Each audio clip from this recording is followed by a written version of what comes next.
మీ business ఏదైనా మీ ఊర్లో promotion చేయాలంటే అది సుమన్ టీవీతోనే సాధ్యం. ఇప్పుడే సంప్రదించండి. హాయ్ హలో నమస్తే, వెల్కమ్ టు సుమన్ టీవీ. నేను మీ సాకేత.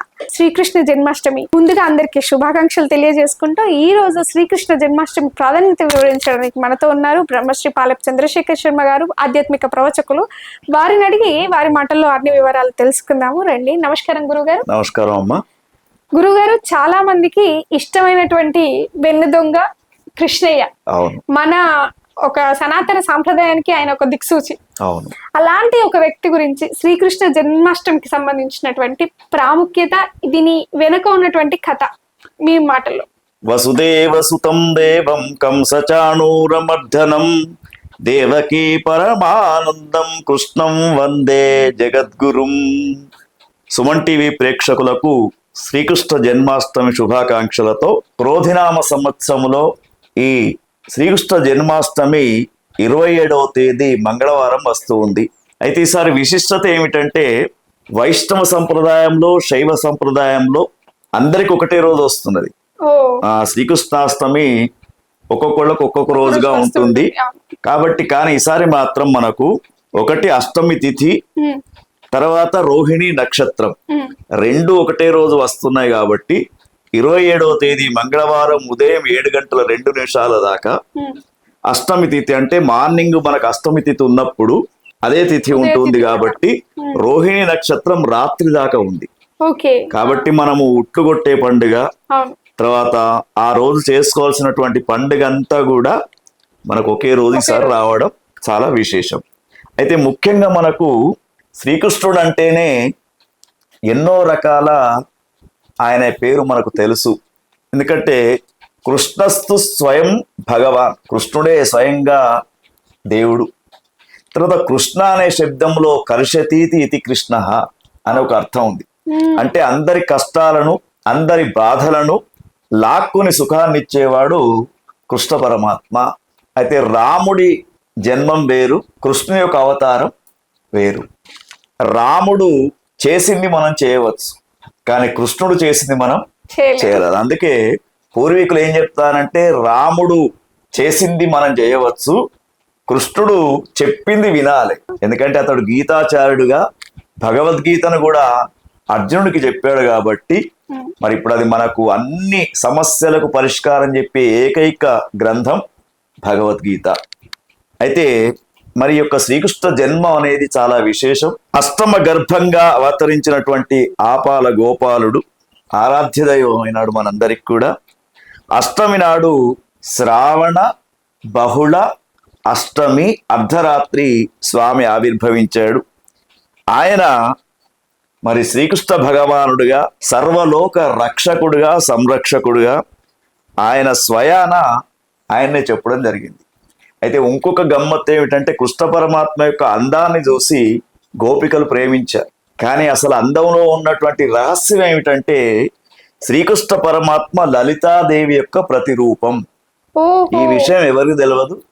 ఎందుకంటే శ్రీకృష్ణ పరమాత్మ లలిత అమ్మవారి యొక్క అందం సమ్మోహన రూపంలో ఉంటుంది కాబట్టి ఆ అమ్మవారి యొక్క అవతారంగా కొన్ని పురాణ గ్రంథాలు చెప్తూ ఉన్నాయి. కాబట్టి లలితాదేవి యొక్క సమ్మోహన రూపం శ్రీకృష్ణ పరమాత్మ.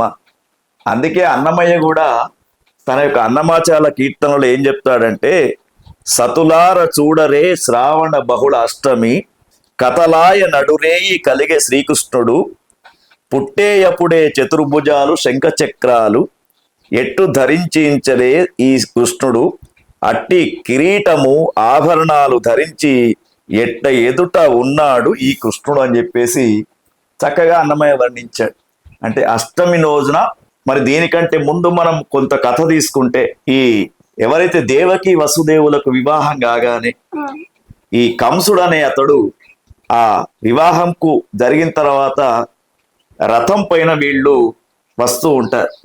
వచ్చేటప్పుడు కంసుడు ఎక్కడో ఉన్నటువంటి కంసుడు వచ్చి నేనే రథసారథినైతా అని చెప్పేసి ఆ రథాన్ని పట్టుకొని నడుపుతూ ఉంటాడు.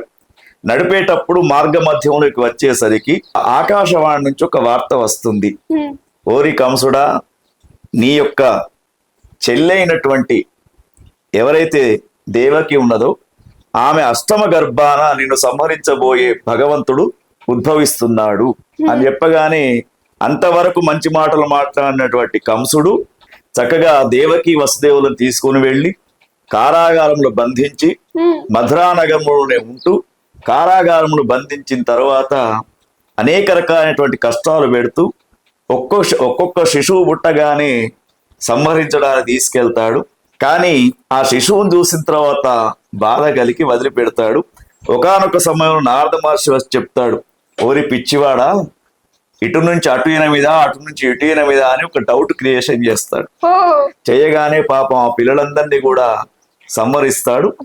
ఏదైతే అష్టమ గర్భాన మగపిల్లడు జన్మిస్తాడు అనుకుంటాడు కానీ మహామాయ ఆవిర్భవిస్తుంది అక్కడ.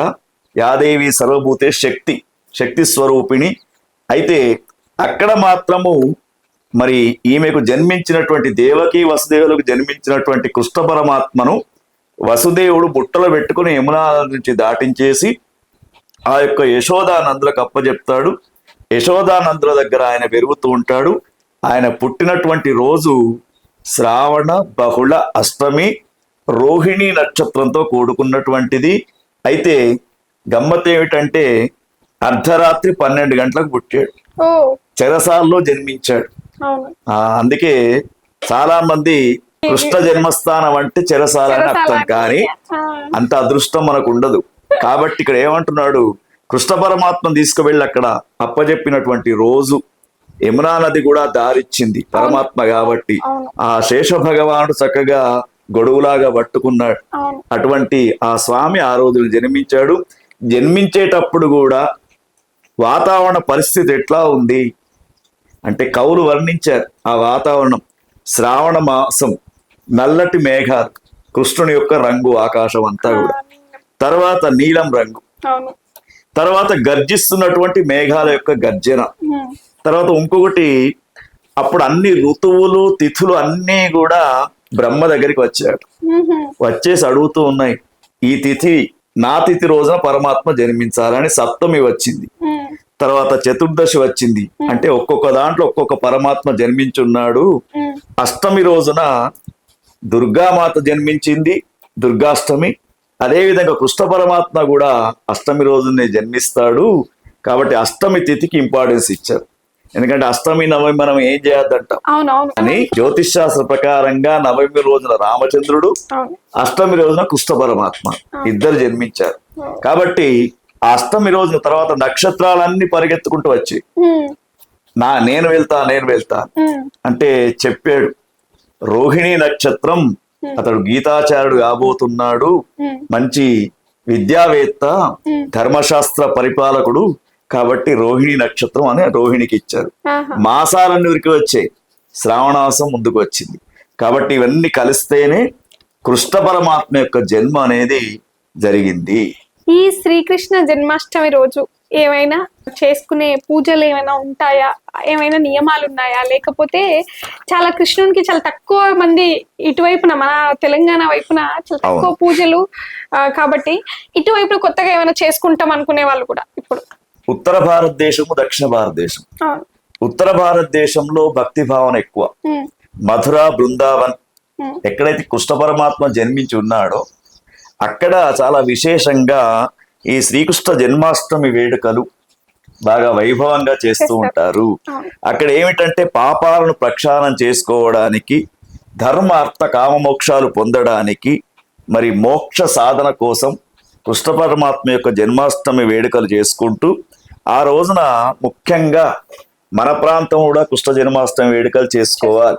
ఎందుకంటే సంతానం లేనటువంటి వారికి భాగవతంలో ఉన్నటువంటి దశమస్కందం పారాయణం కానివ్వండి, లేదా భాగవత గ్రంథం చెప్పించుకోవడం కానివ్వండి, చనిపోయినటువంటి పెద్దవాళ్లకు మోక్షం, ఉన్నటువంటి వారికి సంతానం లేనటువంటి వారికి కూడా సైన్స్ ప్రకారంగా చెప్పబడుతుంది. కాబట్టి సంతానం కూడా జరిగే యోగ్యత ఉంటుంది. కాబట్టి మరి ఈ కృష్ణ జన్మాష్టమి రోజున వ్రతం చేసుకోవడానికి అన్ని వ్రతాల్లాగానే ఇది కూడా శ్రీకృష్ణ జన్మాష్టమి వ్రతం. ఎందుకంటే దాని నియమాలు ఏంటి గురుగారు? ఆ రోజున మనం ఉదయమే వేకువజామున నిద్రలేసి ఇల్లు వాకిలంతా కూడా శుభ్రంగా చేసుకున్న తర్వాత కృష్ణ పరమాత్మ యొక్క ముఖ్యంగా బాలకృష్ణుని యొక్క ఫోటో పెట్టుకోవాలి.